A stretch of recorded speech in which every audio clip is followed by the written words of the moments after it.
The first presentation to the public of Kia Mohave, or, as it was called on the back of the earth, Borrengo, took place in 2008, and since 2009 full-scale production began. In Russia and Europe in those days, compact, so-called urban crossovers were of greater interest, so they were not particularly in a hurry with deliveries to the old world. As a result, a fully fledged SUV appeared with us only in 2010, in a restyled version and with a diesel engine. Moreover, interestingly, it was also announced with a 3.8-liter gasoline 6, but our market did not see these versions en masse. They went only to order, almost single copies.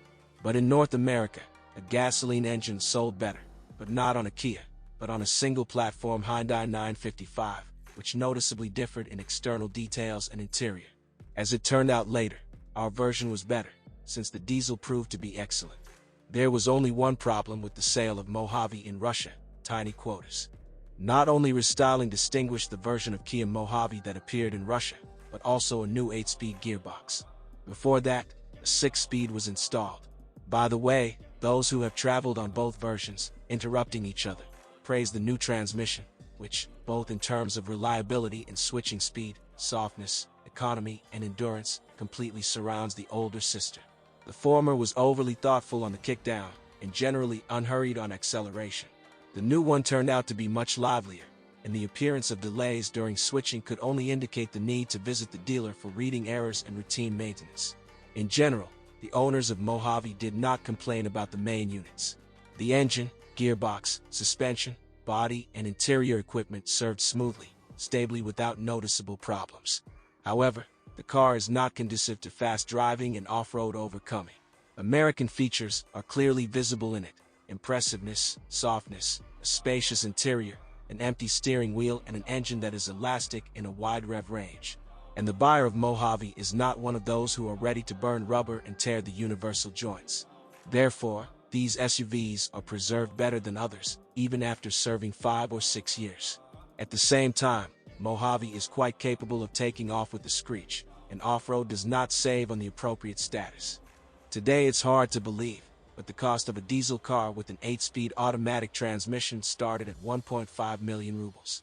It is interesting that after 5 years, after a little train ride, it costs about the same, if, of course, you count in rubles. Most of the Mohave was assembled in Kaliningrad, at the Avtotor plant. Opinions about the Russian assembly, as usual, differ. Someone curses the crooked domestic assemblers, someone, on the contrary, does not complain about anything.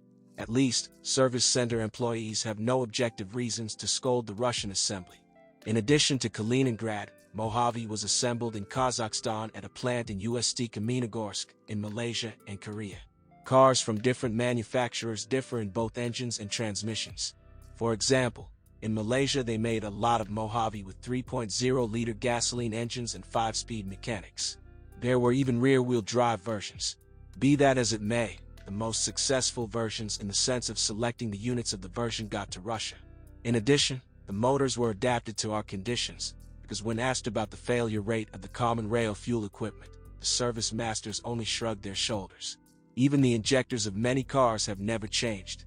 It would be possible to end the story with words like, "The transmission is reliable and does not break," as well as the chassis, but still manage to find a couple of unpleasant nuances. While you won't expect major human damage from Mohave, some little things can cause rabies in even quite balanced drivers. After all, you must admit, if the rear view camera is turned off once a week, and once a year you have to change it, this can be a little upsetting. As well as the rotten contacts of the body position sensors in the rear suspension. Mojave's suspension is completely independent, but in front of the spring, which does not have demolition, and in the back, air springs act as elastic elements.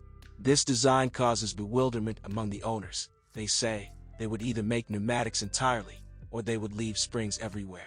And then a little puddle, but with mud or frost in the morning, and the sensors were gone. That is, the sensors as such do not break, but corrosion appears, and the wiring closes. The air bellows themselves are reliable, but when they are parked for a long time, they quietly release air. When starting the engine, the compressor needs literally a few seconds to raise the rear part that has sagged during the absence of the owner. Does not like moisture in the lower edge of the trunk. It rusts like on the old Niva. True, a A 5-year warranty allows you to resolve these misunderstandings at the expense of the seller. In general, almost all problems are covered by the warranty period. At the same time, Mohave never had any major recall campaigns or panic service actions. A well-thought-out car. Just afraid of water. Kia Mohave is built according to frankly American patterns. Comfort, interior, engines, transmission, handling. The drive is permanent full with automatic or forced locking of the center differential on the lower row of gears of the transfer case. Ground clearance of 220 millimeters and small overhangs do not give a big advantage on rough terrain for a car with such a long base, but any snow drift or dirt road washed out by a downpour will be on the shoulder for a Korean. Mohave is especially good as a tugboat. A powerful diesel engine with a torque of 540 Newton-meters will allow you to drag a camper or boat to any mountain lake on the planet. And the motor is very flexible, overtaking at speeds of 100 to 140 km/h. Typical on the freeway, is accompanied by a fair amount of acceleration. If at the same time the box abruptly, with a kick, changes from gear to gear, you should call the dealer. The masters will update the firmware, maybe change the oil just in case. Hard shifts, especially noticeable in second and fourth gears, will disappear. If you rush headlong on bad roads, then the front wheel bearings will fail very quickly. They say they can be repaired, but more often they change the entire hub under warranty. Mohave has not yet reached the mass replacement of air springs. The brakes wear out according to the classic scenario. The front ones go like consumables, the rear ones live 3 times longer. The American approach to comfort extends to the cabin. There are no particularly sophisticated solutions in it, but everything is spacious, solid, and reliable. But the leather steering wheel peels off almost after a year of operation. It is meekly changed under the same guarantee. If the 3-zone climate does not work, you need to look at the wiring, most often, the mass. In the cooling system, there are electric diesel heaters that are very relevant on frosty days, which are also quite reliable. I suppose I could just as calmly and leisurely list the many components and assemblies of the Kia Mohave, each time repeating, reliable and does not break. Better think about the advisability of acquiring such a car. As we have already said, the cost of a car purchased at the beginning of 2014 does not exceed its current price by much. Certainly, this is a good investment. Mitsubishi Pajero and Nissan Pathfinder became competitors for Mohave, but our hero is more spacious and comfortable on the go, and his diesel engine is much more reliable and economical. So, in the Altai Mountains, where we pretty much traveled on Mohave, the average consumption did not exceed 14 liters per 100 kilometers. And it's in the mountains. And if you wave it to the sea,